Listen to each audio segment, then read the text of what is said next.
Pues muy buenas. Tengo el placer de hablar hoy con el doctor Javier García Campayo, que es un psiquiatra catedrático de psiquiatría en la Universidad de Zaragoza y además pues, dirige un máster maravilloso de mindfulness, siempre en la Universidad de Zaragoza, y la Cátedra de Ciencias Contemplativas. Así que es un súper lujo la entrevista que tenemos hoy. Además, enhorabuena porque pues, ha recibido el Premio Médico del Año en Psiquiatría y Psicología. Así que muchísimas gracias, Javier. Nada, un placer estar con vosotros, Lara, y encantado de participar y de compartir estos temas que a mí me apasionan, todo lo que es mindfulness, ciencias contemplativas, etcétera. Una maravilla, la verdad es que es un súper lujazo. Pues el tema que vamos a hablar hoy va a ser me gustaría intentar explorar un poco contigo las partes más oscuras que tenemos, porque qué mejor que contigo, ¿no? Esas partes oscuras que todos tenemos y que creo que muchas veces pues nos cuesta sacar, ¿no? Nos cuesta sacarlas, ¿no? Eh, Javier, se dice mucho una frase últimamente que es la de que vemos el mundo como pensamos. Ujú. ¿Eso es cierto? Eso es cierto. En las tradiciones contemplativas, y mindfulness considera que el mundo es una proyección de nuestra mente. Es decir, nosotros recibimos información, pero nuestros prejuicios, nuestro, digamos, condicionamiento producido a lo largo de la vida, hace que seleccionemos la información de alguna forma para reforzar lo que ya pensábamos, ¿no? Entonces, como te decía, en las tradiciones contemplativas se dice que para un ladrón, las personas solo son portadores de carteras que hay que robar, pero para un Buda las personas son seres que sufren, que hay que ayudar a salir del sufrimiento. Los seres son los mismos, las personas son las mismas. Lo que cambia es la interpretación, la perspectiva de quien lo está viendo. Porque, insisto, al final todo es una interpretación. La vida es una interpretación, ¿no? Una depresión, por ejemplo, o una enfermedad importante puede ser lo peor que le haya ocurrido a una persona, pero para otro porcentaje, 30-40% de las personas, una depresión es lo mejor que le pasó en la vida. Porque le ha permitido parar, darse cuenta de lo que es importante, ¿no? Conectar con su sentido de la vida y cambiar de vida. La situación es la misma, la depresión o la situación, un divorcio, una enfermedad física, son las mismas. La interpretación que nosotros hacemos es lo que cambia. O sea, que al final el sufrimiento y la felicidad están un poco en la mente siempre. Bueno, en las tradiciones orientales se dice que sí, que la felicidad y el sufrimiento están en la mente. Nosotros lo podemos ver, ¿no? Vivimos en una sociedad occidental que está basada en la sociedad de consumo. Es decir, la idea de que la felicidad está fuera de nosotros, que tenemos que conseguir cosas, dinero, cosas que se pueden comprar con el dinero, fama, una formación, una carrera, etcétera. Pensamos que eso nos va a hacer feliz, ¿no? Yo le diría a la gente que nos escucha, ¿se ha dado cuenta de que no hay nada fuera que les lleve a una felicidad estable? Cuando consigues cualquier cosa, yo me acuerdo cuando acabé en medicina, pensé, ¡buah, seré feliz ya con esto! Los 3 o 6 meses, eso está absolutamente amortizado. Y ya buscas otra cosa y otra cosa en un proceso sin fin, ¿no? La visión oriental tradicional, que es la de mindfulness también, es que la felicidad está dentro de nosotros, ¿no? Una mente estable es capaz de aceptar lo que está ocurriendo. A veces hay subidas y bajadas, ¿no? Éxitos y fracasos, pérdidas y ganancias, pero una mente estable es capaz de procesar eso y darse cuenta de que lo importante es estar vivo y seguir adelante, ¿no? Yo creo que esa es la gran enseñanza, ¿no? Que la felicidad y el sufrimiento están en la mente, como decíamos. Pero hay estudios también sobre el tema, ¿no? Mindfulness es una de las áreas donde más se está investigando, y uno de los estudios más potentes era que a 3.000 personas se les preguntaba varias veces al día durante varios días: ¿qué haces? ¿Qué piensas? ¿Eres feliz? Lo que se vio es que la mayor parte de la gente que es feliz está la mayor parte del tiempo con la mente en lo que está haciendo. Y la mayor parte de la gente que no es feliz, que se siente desgraciada, está la mayor parte del tiempo con la mente en un lugar diferente a lo que está haciendo, ¿no? Entonces, la atención, la estabilidad de la mente es una de las principales causas de felicidad. ¿Estamos más entonces en el modo ser o en el modo hacer?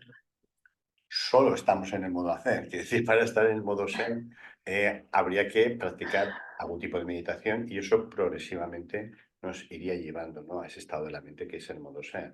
Yo siempre digo en los cursos, invito a la gente a que se dé cuenta de que en el pasado generalmente la emoción que predomina es la tristeza, el duelo, ¿no? En el futuro la emoción que predomina es la ansiedad, miedo a algo negativo que nos puede ocurrir, y que la felicidad está de forma natural en el presente, ¿no? Y ponemos ahora el ejemplo. Imagínate, tú y yo estamos aquí hablando, yo te veo donde estás, tú me ves donde estoy yo. Son sitios agradables, ¿no? La habitación donde estás tú, donde estoy yo. Aquí no hay sufrimiento en el momento presente, ¿no? Estamos a gusto aquí hablando. Pero si mi mente me lleva al pasado, a algo de lo que me siento culpable, etcétera, me estoy generando un sufrimiento, mi mente, que no existe, porque no está aquí. O si mi mente me lleva al futuro a pensar en algo que me puede ocurrir en el futuro, pues que enfermaré, que moriré, claro, ya lo sabemos. Pero no es algo que está ocurriendo, no existe, me lleva a mi mente, ¿no? Y te lleva al pasado o al futuro. Generalmente en el presente, hay veces que en el presente hay sufrimiento también, evidentemente, ¿no? Y hay que estar ahí, digamos, respirándolo, soportándolo. Pero la mayor parte del tiempo, en el presente no hay un sufrimiento claro. Es nuestra mente que nos lleva al pasado o al futuro, que nos lleva a pensar lo que nosotros piensan de nosotros, la imagen que nosotros queremos dar. Todo eso es lo que en mindfulness se llama sufrimiento secundario. Es decir, una cosa es lo que ocurre y otra cosa es lo que pensamos de lo que ocurre. Ese sufrimiento secundario es el más frecuente y el más importante. Al final los pensamientos se van a alinear con las emociones. Claro, emociones y pensamientos van muy ligados. Es decir, el pensamiento es la base. Cuando hay una emoción negativa, en terapias cognitivas lo que pedimos a la gente es que identifique el pensamiento que lo está sosteniendo, pero a la vez una emoción genera esos pensamientos negativos, ¿no? Si yo estoy triste, todos mis pensamientos van a ser de tristeza, depresivos. Si estoy ansioso, la emoción cambia y los pensamientos van a ser de miedo, de preocupación hacia el futuro. Eso también ocurre con una emoción positiva, ¿no? Si yo estoy enamorado, veo a la persona de la que estoy enamorado y esa emoción positiva distorsiona mis pensamientos, ¿no? La veo fantástica, etcétera. Se lo cuento a mi amigo que no está enamorado, ve a esa persona y dice, vale, si tú lo dices, porque él no está poseído por esa emoción, ¿no? Exacto. A nosotros, si dentro de 5 años ya no estamos enamorados, vemos a esa persona ahí. La emoción es la que distorsiona los pensamientos llevan a las emociones, están muy interlazados, ¿no? La clave es lo que intentamos hacer en Mindfulness, darnos cuenta de todos esos procesos mentales que funcionan tan rápido que no podemos hacernos conscientes. Estamos hablando ya de mindfulness. Expliquemos qué es el mindfulness. Sí, mindfulness, que se podría traducir como atención plena, sería por un lado un estado de la mente, un estado de la mente que consiste en estar en el momento presente con aceptación, es decir, sin pelearse con lo que está ocurriendo. Ese estado se asocia a un gran bienestar físico y psicológico y esa es la razón de que se esté extendiendo tanto su práctica. Pero junto a ese estado de la mente, Mindfulness también define la técnica que permite alcanzar ese estado, que es un tipo de meditación, la atencional, la que entrena la atención, porque hay 3 tipos de meditaciones según acepta la ciencia en este momento. Serían las meditaciones atencionales, desarrollan la atención, ahí está Mindfulness. Habría otro tipo de meditaciones que son las generativas, lo que intentan es desarrollar cualidades que la mente no tiene. Por ejemplo, ahí estaría compasión, aceptación, ecuanimidad. Y habría un tercer tipo de meditaciones que se llaman reconstructivas, que lo que pretenden es percibir el yo de una forma mucho más fiable que como lo percibimos actualmente. El yo, incluso actualmente en psicología, se acepta que es una de las principales causas del sufrimiento, y lo que se pretende es percibir que no es tan sólido, que no es tan rígido, que ocurre porque nos identificamos con una serie de etiquetas a lo largo de nuestra vida y esa identificación es la que nos produce sufrimiento. La práctica de mindfulness es la meditación atencional. Por ejemplo, yo quería comentar a la gente, ¿no?, que se dice cuenta de que siempre que aparece una emoción negativa, una emoción de malestar, de tristeza, de ansiedad, lo que sea, es porque una etiqueta del yo se desafía. ¿eh? Si a mí, por ejemplo, mi jefe me dice, eres un mal profesional, la etiqueta del yo que se desafía es que soy un buen profesional, que es algo que yo quiero defender a ultranza. Si mi hijo, por ejemplo, no está cariñoso conmigo, la etiqueta del yo que desafía es que soy un buen padre. Es algo que yo quiero defender a ultranza. Pero si alguien me dice, eres un mal torero o un mal astronauta, no me afecta para nada, no es algo con lo que me siento identificado. No sé si se puede ver, ¿no? La identificación con esas etiquetas del yo es lo que nos produce mucho de ese malestar, ¿no? Con mindfulness también uno de los cambios que se producen es que esa identificación con el yo que llamamos biográfico, es decir, con todas esas etiquetas que me he ido aplicando a lo largo de la vida, se va soltando, se va aflojando y se sufre mucho menos. ahora te voy a hacer una pregunta muy personal. Sí, claro. Yo también enseño yoga, enseño mindfulness. Siempre lo digo, me ha cambiado la vida y me continúa a cambiar la vida, porque es como que todo es más fácil, todo es más claro, oigo mejor los sonidos, los olores. eh, de repente es como si flotara, ¿no? Entonces, Javier, a ti personalmente, ¿en qué te ha cambiado la vida la meditación en tu práctica? Ya. Bueno, yo empecé a meditar muy joven, de los 15 años aproximadamente. En aquel momento, tengo 60, no se meditaba mucho en España, no había mucho. Ramiro Calle era uno de los grandes maestros que había, ¿no? De los Lo pocos. sé, lo sé, lo sé, lo sé. Ya, y tal. Bueno, yo me empecé a interesar la meditación budista y ya pues conecté con grupos budistas que no había en España y que se fuera, etcétera. ¿Y qué me cambió? Real. Todo. Quiero decir, mi vida ha sido la meditación. Yo siempre he dicho que he tenido tres pasiones en mi vida. La psiquiatría, soy psiquiatra, la meditación, no en ese orden, la meditación seguramente más, y mi familia. ¿Eh? Pero esas dos grandes aficiones, la psiquiatría y la meditación, siempre tuvieron que estar separadas. ¿Eh? Yo meditaba desde siempre, desde los 15 años, mucho antes de ser médico o de ser psiquiatra, pero un psicólogo psiquiatra en los años 90 en España no podía decir que practicaba meditación o que utilizaba meditación con alguien porque era el final de su carrera. Eso era así. Sí, Entonces yo me formé en los años 90 en Canadá porque, bueno, en toda la especialidad podíamos ir fuera y tal, y siempre digo que ni me molesta recoger el título, porque ¿para qué? No lo iba a utilizar nunca. Me interesaba la formación, pero no lo iba a utilizar. Claro, esto ha cambiado tanto que la gente no se puede imaginar, ¿no? Que en 2005 así empieza a llegar mindfulness a Europa y a España secundariamente, y entonces cuando ya empieza eso, yo que me he dedicado a otros aspectos como la psicosomática, la psicoterapia, siempre había sido lo que más me había gustado, entro directamente a mindfulness porque es por fin salir del armario, ¿no? Del armario de la meditación y poder unir ambas, ¿no? Y así empezamos con el máster en 2013, que fue el primero en una universidad hispanoparlante, y que tuvo muchas dificultades, porque incluso entonces no era fácil hacer un máster, ¿eh? Yo tenía prestigio como investigador y tal, pero muchos de mis amigos, buenos amigos, me decían, vas a acabar con tu carrera. Y yo decía, bueno, sí. pues si la acabo, mala suerte, ¿no? Pero es lo que quiero hacer, ¿no? Y nunca me he arrepentido. La verdad es que ahora está tan sólidamente instalado que no hay problema, pero hace solamente 10 años era un problema. Exacto, exacto, sí. La verdad es que la medicina con lo que es la contemplación, ¿no? De la mente, o llamámoslo cerebro, porque aquí también es un término duro, ¿no? Mente y cerebro a veces hay que tener cuidado, ¿no? Es como usar el término energía, ¿no? Pues a veces como que nos sacan de ciertos ambientes, ¿no? Y gracias, menos mal que ahora, pues, como estamos hablando, pues hay un montón de estudios científicos que avalan Claro, la fuerza que tiene determinadas prácticas, ¿no? De conciencia corporal, de conciencia mental, ¿no? claro. Tradicionalmente la psicología y la psiquiatría han sido muy antirreligiosas, ¿no?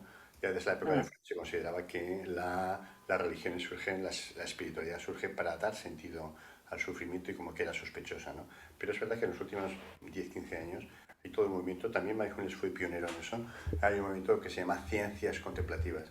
Es decir, por fin hay una convicción clara en la medicina, en la psiquiatría, en la psicología, de que lo que durante milenios han enseñado las tradiciones meditativas es una fuente inagotable de felicidad para el ser humano y que vale la pena que la ciencia lo estudie, vea qué es lo realmente válido, cómo y dónde aplicarlo, ¿no? Y de qué manera.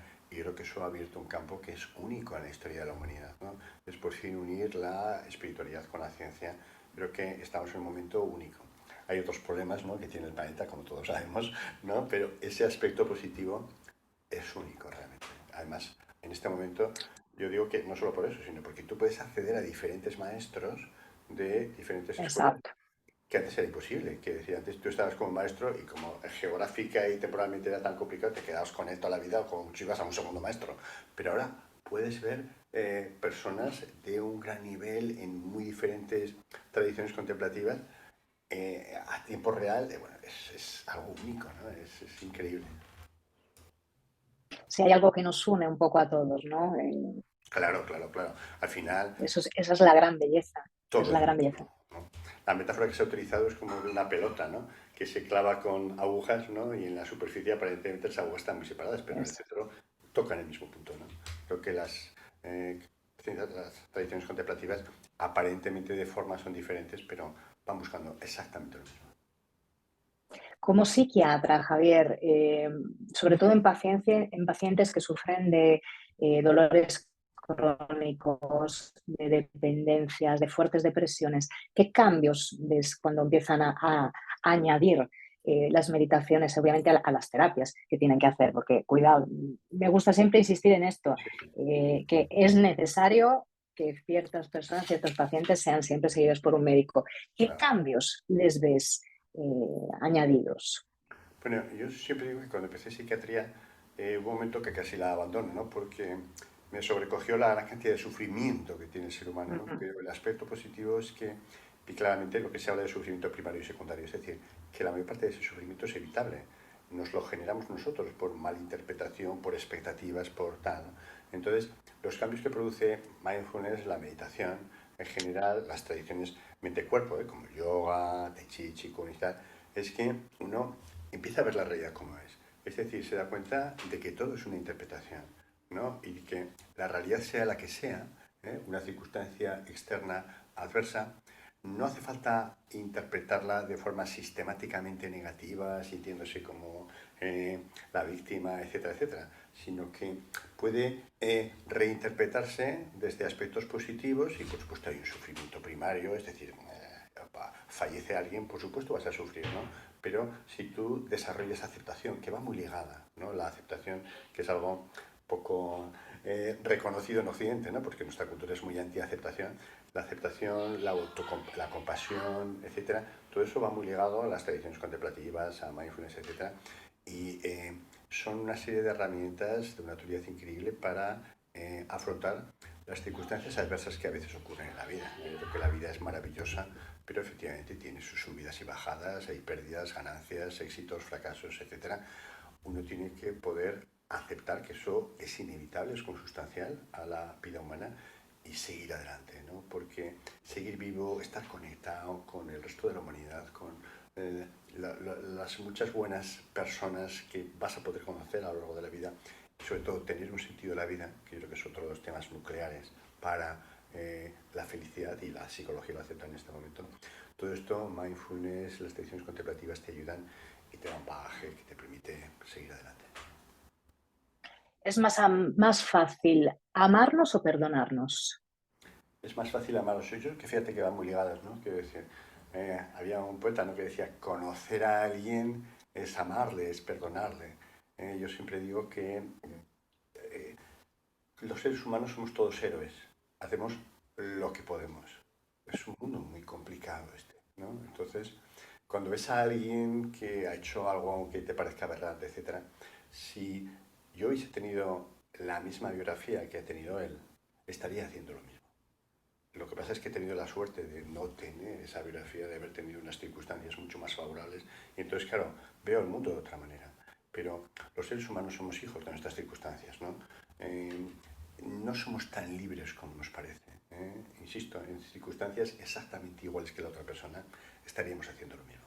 Entonces, poder entender eso es perdonar y es amar, es ver lo maravilloso que hay en cada ser, aunque aparente externamente pueda parecernos un monstruo en algunos casos extremos, ¿no?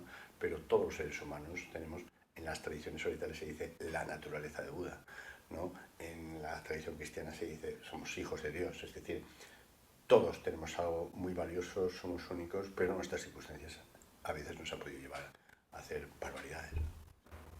Sí. Para eso es necesario pararnos. Por eso de ahí la importancia, ¿verdad?, de la meditación, porque no paramos. Yo lo veo y me escucho a veces, no me da tiempo, corro arriba, para abajo, ¿no? Tenemos que hacer mil cosas. Y el tiempo para esa pausa, ¿no? Esos 5 minutos, por ejemplo, pienso en una de las meditaciones más bellas que hacemos, que es el ejercicio, por ejemplo, del anciano, ¿no? Esa meditación bellísima, ¿no? Para vernos un poco en un futuro, para vernos en el ahora, son maravillosas. Cuando estamos tan nerviosos o preocupados o en momentos de depresión, me viene a la idea esos sueños que no son sueños, que son pesadillas. Y de ahí te quería hacer varias preguntas, porque Javier ha hecho un libro que es maravilloso, que es Ujú. este, Sueños Lúcidos. Ha hecho otros muchos libros, pero este es una joyita, Sueños Lúcidos, para las personas que les interesen los sueños. Y muy a menudo vosotros los médicos lo decís, deporte, buena alimentación y una buena calidad de sueño. Entonces, mi pregunta era, los sueños, cuando nosotros empezamos a tener muchas pesadillas, ¿son reflejo de mi persona? ¿Los personajes que vemos somos en realidad nosotros mismos? ¿Cómo funciona esto? Bueno, sin duda, los sueños que son muy necesarios, obviamente, ¿no? Para la salud, hay unas normas de higiene del sueño que son recomendables, que seguramente cualquiera conoce. Lo que están reflejando es nuestra vida de vigilia. Es decir, si yo tengo pesadillas frecuentemente, generalmente es porque mi vida real, mi vida de vigilia, no me convence por algo, me estresa por algo, ¿no? Y se está manifestando por ahí. Ya desde la época de Freud, y eso se acepta.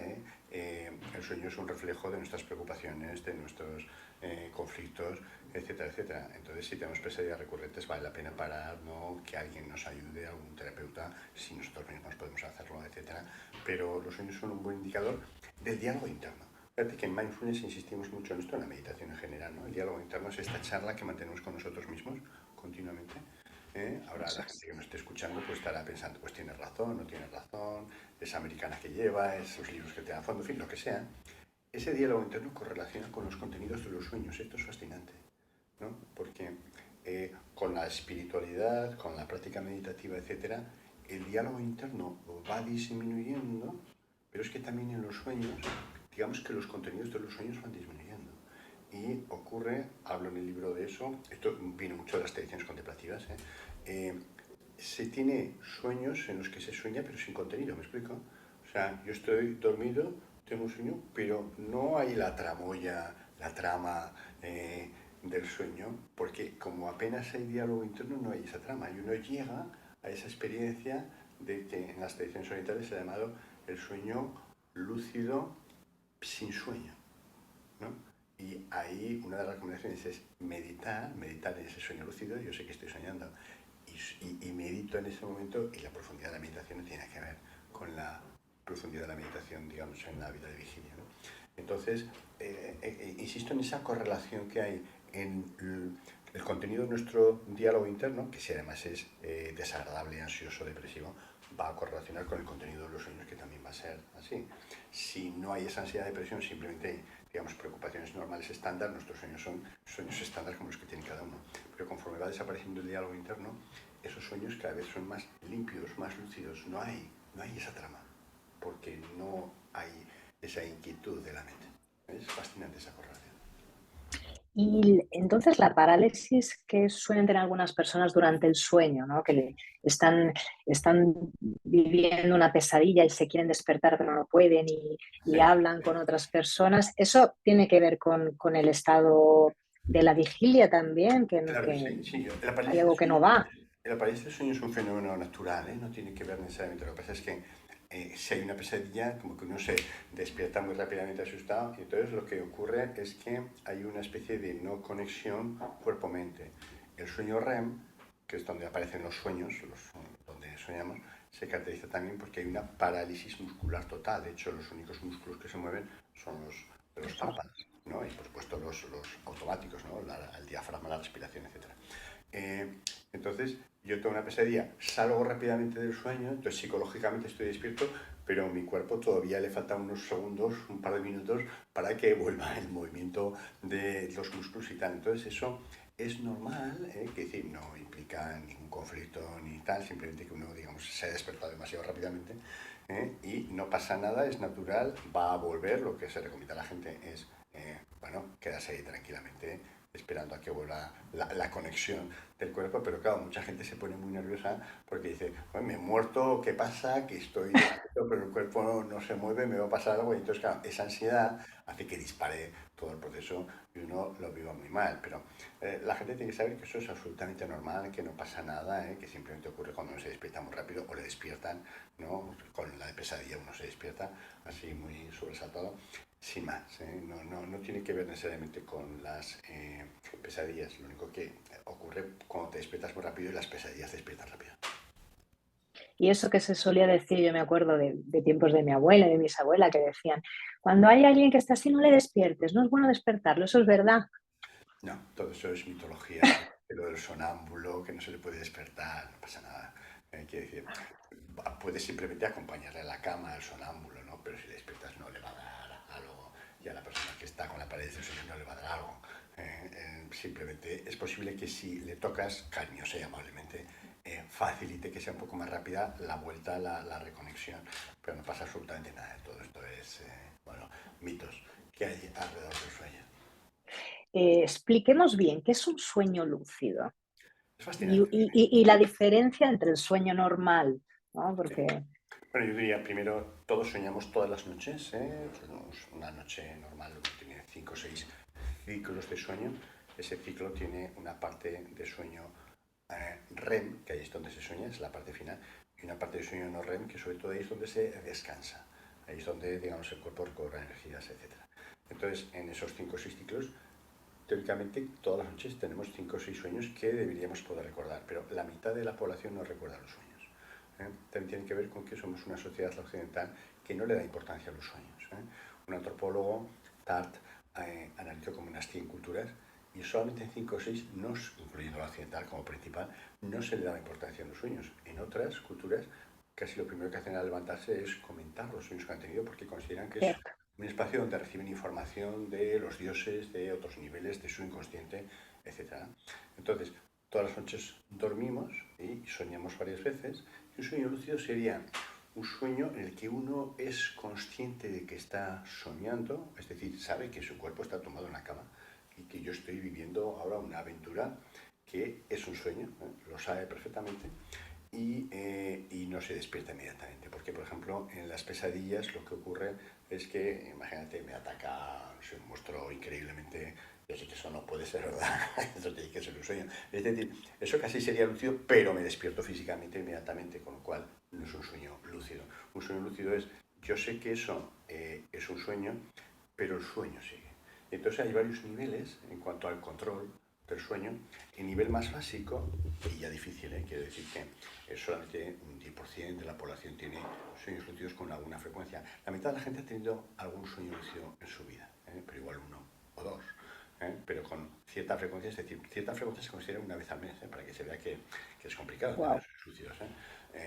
Entonces, mucha gente, ese sueño lúcido al principio solamente es darse cuenta de que eso es un sueño, pero está ahí como un personaje pasivo, es decir, no puede controlar nada. Conforme va teniendo más sueños lúcidos, se va dando cuenta de que puede controlar el sueño. Claro, eso es una sensación de poder increíble, ¿no? Puede hacer aparecer o desaparecer cosas, puede volar, que es lo primero que suele intentar la gente, ¿no? Pues una sensación. Puede, en fin, hablar con los personajes del sueño siendo consciente y cuando, como está muy ligado también a los aspectos espirituales, para mucha gente el meditar en ese sueño lúcido es uno de los mayores niveles de, digamos, de desarrollo espiritual, ¿no? Es decir, porque la profundidad de la meditación que se alcanza ahí no tiene nada que ver con la meditación despierta. Qué belleza, qué belleza. ¿Y se puede tener un sueño lúcido y estar sonámbulo en el mismo momento o van por separado?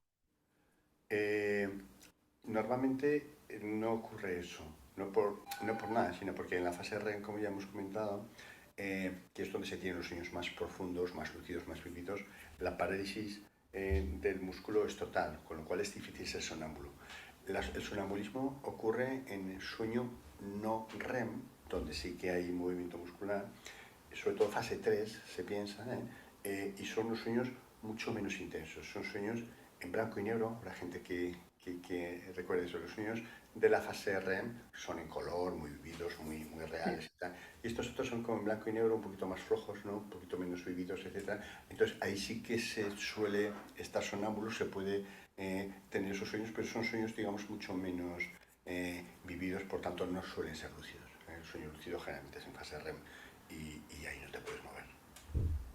Qué maravilla. De todas formas, yo lo recomiendo porque das un montón de técnicas Sí, maravillosas. sí, sí. eh, vamos, se necesita un mes para ponerlo en práctica, para Sí, sí. intentarlo seguramente sin hacer nada, Tenía un pero poco de miedo en escribirlo porque me pareció demasiado exhaustivo. Yo suelo hacer los libros así, otro el de vacuidad y neutralidad, pero has leído también es muy profundo, pero yo cuando hago algo me gusta, un libro tal, me gusta dar todos los datos, toda la evidencia científica que me parece total, importante. total, total. Me parece muy importante, ¿no?, que se dé respeto y seriedad a estos aspectos espirituales que tienen una base sólida científica. Yo creo que para mí una de mis grandes preocupaciones ha sido, oye, todo lo que nos han enseñado las tradiciones espirituales, esto tiene mucha base, esto no es una tontería, no es una alucinación, ¿no?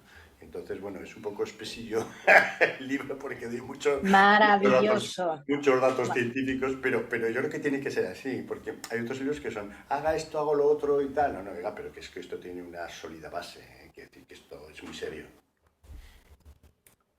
Aparte, Javier, que ya tú cada vez que hablas, soy contigo, porque yo soy así, ¿eh? Yo soy muy pragmática, yo necesito verificar todo, Claro, controlo claro, todo, yo me estoy mirando todos los libros, evidencias claro, claro, científicas, si no hay una base, yo, claro, claro, sí. porque das muchísimas técnicas, hablas de lo que es la base científica, la cual yo aprecio mucho porque creo que es necesario, sobre todo en ciertos ámbitos como el tuyo. En el ambiente sanitario no podemos estar Claro. divagando sobre cosas, es muy importante tener algo detrás. Yo para terminar, te quería preguntar si sería necesario, ya no digo todos los días, ¿no? Pero de vez en cuando o en la meditación o fuera de la meditación, preguntarnos qué queremos hacer con nuestra vida. ¿Lo deberíamos hacer más a menudo? Bueno, yo te diría que no haría falta hacerlo como a menudo todos los días, ¿no? Es decir, yo creo que hace falta planteárselo de forma seria, ¿eh? La práctica que tú comentabas del anciano es fenomenal, es la que utilizamos, ¿no? Nosotros es situarse a los 20, a los 40, a los 60 y luego al final de la vida, a los 80 años, por ejemplo. Entonces, claro, cuanto más joven es uno, más difícil le cuesta extrapolarse ahí, pero vale la pena hacer el esfuerzo. Y entonces ver con toda nuestra vida por delante, cuando ya tengamos esa edad, 70, 80 años, ver qué es lo que será importante entonces, qué será aquello por lo que digamos, he llevado una vida que vale la pena, que tiene sentido. La experiencia es que, por supuesto, cada uno tiene que descubrirlo, pero lo que se descubre es muy similar para todos, ¿eh? Yo, por mi trabajo he tenido que atender a muchas personas con enfermedades terminales, ancianos, etcétera. Y lo que al final de todo en la vida se ve es que los seres humanos nos arrepentimos de lo que no hemos hecho, no de lo que ha salido mal, porque lo hemos intentado, sino de lo que no hemos intentado, de lo que no hemos hecho. Y al final las dos únicas cosas que son importantes no son el éxito que hemos tenido, el dinero que hemos ganado, lo que nos han admirado, que es lo que parecería que es lo importante, ¿no? Al final solo hay dos temas. Uno, lo que hemos querido y nos han querido, es decir, la conexión que hemos establecido con otros seres humanos a lo largo de la vida, ¿no? Y dos, la sensación de que he hecho algo por el mundo, he dejado un legado, he hecho algo para que el mundo vaya mejor. Si cuando uno al final de su vida ve su trayectoria, por supuesto habrá habido muchas contradicciones, muchos errores, porque somos humanos, es inevitable, pero hace un Exacto. balance global y dice, he hecho mucho más bien que mal, he hecho cosas por el mundo, he sido querido y me han querido. Ya está. Uno siente que su vida ha tenido sentido. Qué bello. Pues muchísimas gracias, Javier. Pues muchas gracias, Lara, un placer, de verdad, estar contigo y con los oyentes que nos quieran acompañar. Y bueno, yo siempre digo que la vida es maravillosa, que vale la pena y que, bueno, estas técnicas son las que nos ayudan a tener ese sentido y a dejar ese legado, ¿no? A ayudar a que el mundo vaya un poco mejor, que lo necesita. Claro que sí, claro que sí. Pues muchas gracias de nuevo por compartir toda tu sabiduría y sobre todo por tu gran cariño, porque si tu trabajo yo creo que funciona tanto es porque se nota que hay mucha pasión y eso llega. Pues muchas gracias, Javier. Un Hasta abrazo pronto. grande.